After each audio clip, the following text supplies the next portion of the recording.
New York City has recently evicted tens of thousands of migrant families from shelters as part of an ongoing crisis response.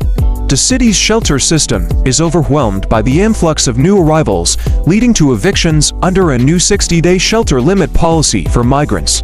Estimates suggest that around 40,000 migrant families have been affected, with many left scrambling to find alternative housing.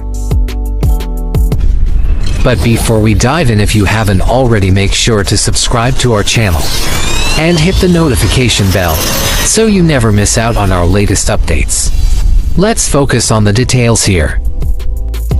According to news reports, the first series of evictions are impacting adult migrants without children who were notified 1 month ago that the city will no longer pay to house them in hotels, tent dormitories, and other buildings maintained under the city's right to shelter mandate.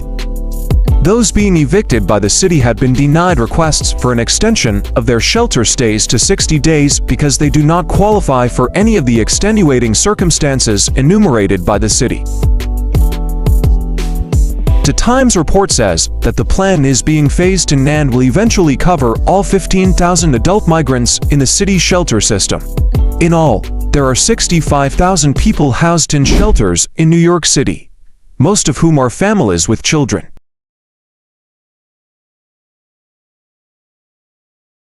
The housing crisis in the nation's largest city of 8.3 million people has become the focus of the Adams administration's right-wing attack on migrants, which is designed to blame exorbitant rents and a lack of affordable housing long-standing problems on the arrival of 200,000 migrants in the city since the spring of 2022. In a characteristically reactionary manner, Mayor Adams responded to criticism of his cruel attack on a most vulnerable section of the population by saying, "People said it's inhumane to put people out during the wintertime, so now they say it's inhumane to do it in the summertime. There's no good time."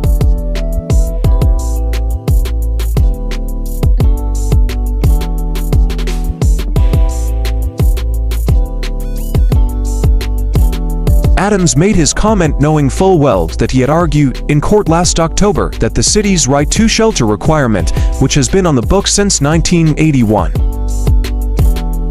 should be suspended entirely.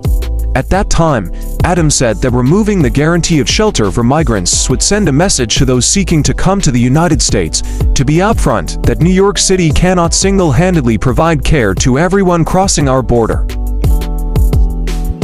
New York City is not the only U.S. city evicting migrants from shelters, as reported by the WSWS in February. Hundreds of migrants were discharged in Denver under new regulations adopted by the Democratic Party administration of Mayor Mike Johnston that allow families up to a maximum of 6 weeks and migrants without children just 14 days to stay in a shelter in the city. Of the 40,000 migrants, many of them from Venezuela, who have arrived over the past 2 years, 3,800 are living in shelters.